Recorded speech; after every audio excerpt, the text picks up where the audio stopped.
اعوذ باللہ من الشیطان اللعین الرجیم بسم اللہ الرحمن الرحیم۔ کراچی سے علی احمد میں آپ کی خدمت میں پارہ نمبر 12 کے آخری ربع کا ترجمہ پیش کر رہا ہوں۔ الحمدللہ آیات کی قرأت میں پچھلی آڈیو ویڈیو میں کر چکا ہوں۔ آپ اگر قرآن کو سمجھنا چاہتے ہیں، اس کی آیتوں کا ترجمہ سن کے آپ انشاءاللہ اس قابل ہو جائیں گے کہ آپ خود آیات کا ترجمہ کر سکیں گے۔ یہ الحمدللہ میرا تجربہ ہے۔ آپ اگر اس طرف توجہ دیں کہ قرآن کی آیات کو سامنے رکھ کر اس کا ترجمہ سنیں تو آپ دیکھیں کہ آپ کو بہت سے الفاظ کے معنی خود بخود آ جائیں گے۔ تو میں ترجمہ پڑھنا شروع کرتا ہوں۔ یہ ترجمہ علامہ سید ذیشان حیدر جوادی صاحب نے کیا ہے۔ بسم اللہ الرحمن الرحیم۔ اور یوسف علیہ السلام کے کوتے پر جھوٹا خون لگا کے لے آئے۔ یعقوب علیہ السلام نے کہا کہ یہ بات صرف تمہارے دل نے گڑھی ہے، لہٰذا میرا راستہ صبر جمیل کا ہے، اور اللہ تمہارے بیان کے مقابلے میں میرا مددگار ہے۔ اور وہاں ایک قافلہ آیا جس کے پانی نکالنے والے نے اپنا ڈول کنویں میں ڈالا تو آواز دی، ارے واہ، یہ تو بچہ ہے، اور اسے قیمتی سرمایہ سمجھ کے چھپا لیا، اور اللہ ان کے اعمال سے خوب باخبر ہے۔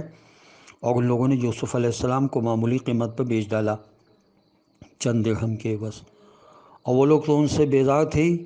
اور مصر کے جس شخص نے انہیں خریدا تھا اس نے اپنی بیوی سے کہا کہ اسے عزت و احترام کے ساتھ رکھو، شاید یہ ہمیں کوئی فائدہ پہنچائے یا ہم اسے اپنا فرزند بنا لیں۔ اور اس طرح ہم نے یوسف علیہ السلام کو زمین میں اقتدار دیا، اور تاکہ اس طرح انہیں خوابوں کی تعبیر کا علم سکھائیں، اور اللہ اپنے کام پر غلبہ رکھنے والا ہے۔ یہ اور بات ہے کہ اکثر لوگوں کو اس کا علم نہیں ہے۔ اور جب یوسف علیہ السلام اپنی جوانی کی عمر کو پہنچے تو ہم نے انہیں حکم اور علم عطا کر دیا کہ ہم اسی طرح نیک عمل کرنے والوں کو جزا دیا کرتے ہیں۔ اور اس نے ان سے اظہار محبت کیا جس کے گھر میں یوسف علیہ السلام رہتے تھے، اور دروازے بند کر دیے، اور کہنے لگی، لو آؤ۔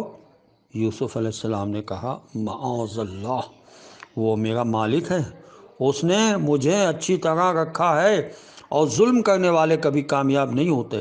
اور یقیناً اس عورت نے ان سے برائی کا ارادہ کیا، اور وہ بھی ارادہ کر بیٹھتے اگر اپنے رب کی دلیل نہ دیکھ لیتے۔ یہ تو ہم نے اس طرح کا انتظام کیا کہ ان سے برائی اور بدکاری کا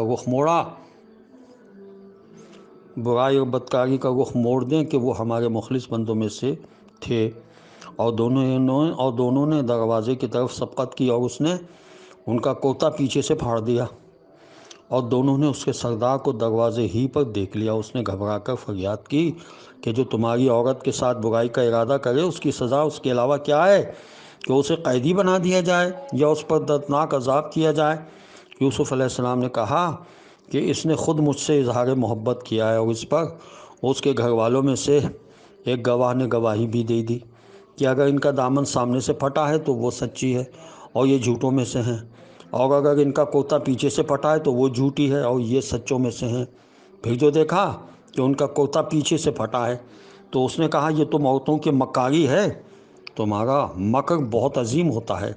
یوسف علیہ السلام، اب تم اس سے اعراض کرو، اور زلیخا تو اپنے گناہ کے لیے استغفار کر،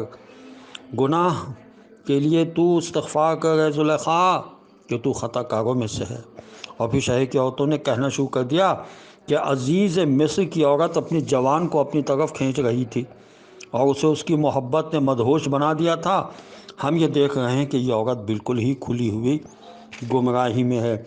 پھر جب زلیخا نے ان عورتوں کی مکاری اور تشہیر کا حال سنا تو بلا بھیجا، اور ان کے لیے پرتکلف دعوت کا انتظام کر کے مسند لگا دی۔ عورتوں کو بلا بھیجا یعنی، اور سب کو ایک ایک چھری دے دی، اور یوسف سے کہا کہ تم ان کے سامنے سے نکل جاؤ۔ پھر جیسے ہی ان لوگوں نے دیکھا تو بڑا حسین و جمیل پایا، اور اپنے ہاتھ کاٹ ڈالے، اور کہا کہ حاشا للہ، یہ تو آدمی نہیں ہے بلکہ کوئی محترم فرشتہ ہے۔ زلیخا نے کہا کہ یہی وہ ہے جس کے بارے میں تم لوگوں نے میری ملامت کی، اور میں نے اسے کھینچنا چاہا تھا کہ یہ بچ کر نکل گیا، اور جب میری بات نہیں مانی تو اب قید کیا جائے گا اور ذلیل بھی ہوگا۔ یوسف علیہ السلام نے کہا کہ پروردگار، یہ قید مجھے اس کام سے زیادہ محبوب ہے جس کی طرف یہ لوگ دعوت دے رہی ہیں، اور اگر تو ان کے مکر کو میری طرف سے موڑ نہ دے گا تو میں ان کی طرف مائل ہو سکتا ہوں اور میرا شمار بھی جاہلوں میں ہو سکتا ہے۔ تو ان کے پروردگار نے ان کی بات قبول کر لی اور ان عورتوں کے مکر کو پھینک دیا کہ وہ سب کی سننے والا اور سب کا جاننے والا ہے۔ اس کے بعد ان لوگوں کو تمام نشانیاں دیکھنے کے بعد بھی یہ خیال آ گیا کہ کچھ مدت کے لیے یوسف علیہ السلام کو قیدی بنا دیں، اور قید خانے میں ان کے ساتھ 2 جوان اور داخل ہوئے۔ ایک نے کہا کہ میں نے خواب میں اپنے کو شراب نچوڑتے ہوئے دیکھا ہے، اور دوسرے نے کہا کہ میں نے دیکھا ہے کہ میں اپنے سر پر روٹیاں لادے ہوئے ہوں اور پرندے اس میں سے کھا رہے ہیں۔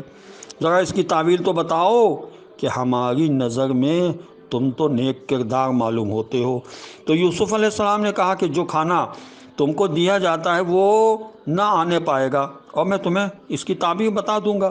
یہ تعبیر مجھے میرے پروردگار نے بتائی ہے، اور میں نے اس قوم کے راستے کو چھوڑ دیا ہے جس کا ایمان اللہ پر نہیں ہے اور وہ روز آخرت کا بھی انکار کرنے والی ہے۔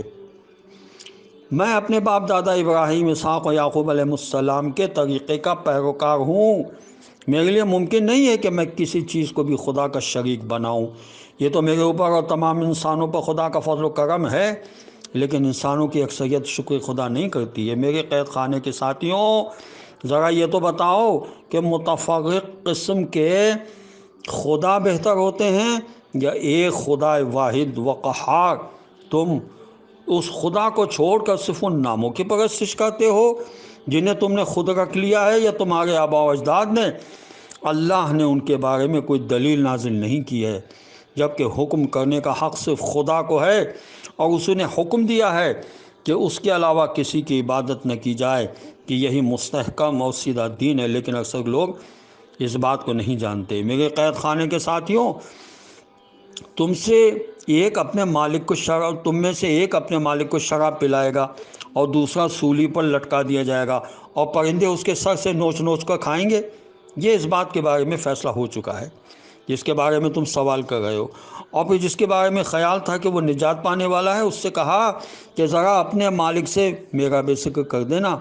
لیکن شیطان نے اسے مالک سے ذکر کرنے کو بلا دیا، اور یوسف علیہ السلام چند سال تک قید خانے میں پڑے رہے۔ اور پھر ایک دن بادشاہ نے لوگوں سے کہا کہ میں نے خواب میں 7 موٹی گائے دیکھی ہیں جنہیں 7 پتلی گائیں کھائے جا رہی ہیں، اور 7 ہری تازی بالیاں دیکھی ہیں، اور 7 خشک بالیاں دیکھی ہیں۔ تم سب میرے خواب کے بارے میں رائے دو، اگر تمہیں خواب کی تعبیر دینا آتی ہو۔ تو ان لوگوں نے کہا کہ یہ تو ایک خواب پریشان ہے، اور ہم ایسے خوابوں کی تعویل سے باخبر نہیں ہیں۔ اور پھر دونوں قیدیوں میں سے جو بچ گیا تھا اور جسے ایک مدت کے بعد یوسف علیہ السلام کا پیغام یاد آیا، اس نے کہا کہ میں تمہیں اس کی تعبیر سے باخبر کرتا ہوں، لیکن ذرا مجھے بھیج تو دو۔ یوسف علیہ السلام: اے مرد صدیق، ذرا ان 7 موٹی گایوں کے بارے میں جنہیں 7 دبلی گائے کھا رہی ہیں، اور 7 ہری بالیوں اور 7 خشک بالیوں کے بارے میں اپنی رائے تو بتاؤ۔ شاید میں لوگوں کے پاس باخبر واپس جاؤں تو شاید انہیں بھی علم ہو جائے۔ تو یوسف علیہ السلام نے کہا کہ تم لوگ 7 برس تک مسلسل زراعت کرو گے، تو جو غلہ پیدا ہوا ہے اسے بالیوں سمیت رکھ دینا، علاوہ تھوڑی مقدار کے کہ جو تمہارے کھانے کے کام میں آئے۔ اس کے بعد 7 سخت سال آئیں گے جو تمہارے سارے ذخیرے کو کھا جائیں گے، علاوہ اس تھوڑے سے مال کے جو تم نے بچا کر رکھا ہوا ہوگا۔ اس کے بعد 1 سال آئے گا جس میں لوگوں کی فریاد رسی اور بارش ہوگی، اور لوگ خوب انگور نچوڑیں گے۔ تو بادشاہ نے یہ سن کر کہا کہ ذرا اسے یہاں تو لے آؤ۔ جب نمائندہ آیا تو یوسف علیہ السلام نے کہا کہ اپنے مالک کے پاس پلٹ کر جاؤ اور پوچھو کہ ان عورتوں کے بارے میں کیا خیال ہے جنہوں نے اپنے ہاتھ کاٹ ڈالے تھے، کہ میرا پروردگار ان کے مکر سے خوب باخبر ہے۔ تو بادشاہ نے ان عورتوں سے دریافت کیا کہ آخر تمہارا کیا معاملہ تھا جب تم نے یوسف علیہ السلام سے اظہار تعلق کیا تھا؟ ان لوگوں نے کہا کہ حاشا للہ، ہم نے تو ہرگز ان میں کوئی برائی نہیں دیکھی۔ تو عزیز مصر کی بیوی نے کہا کہ اب حق بالکل واضح ہو گیا ہے کہ میں نے خود انہیں اپنی طرف مائل کرنے کی کوشش کی تھی، اور وہ صادقین میں سے تھے۔ یوسف علیہ السلام نے کہا کہ یہ ساری بات اس لیے ہے کہ بادشاہ کو یہ معلوم ہو جائے کہ میں نے اس کی عدم موجودگی میں کوئی خیانت نہیں کی ہے۔ اور خدا خیانت کاروں کے مکر کو کامیاب نہیں ہونے دیتا۔ والسلام علیکم ورحمۃ اللہ وبرکاتہ۔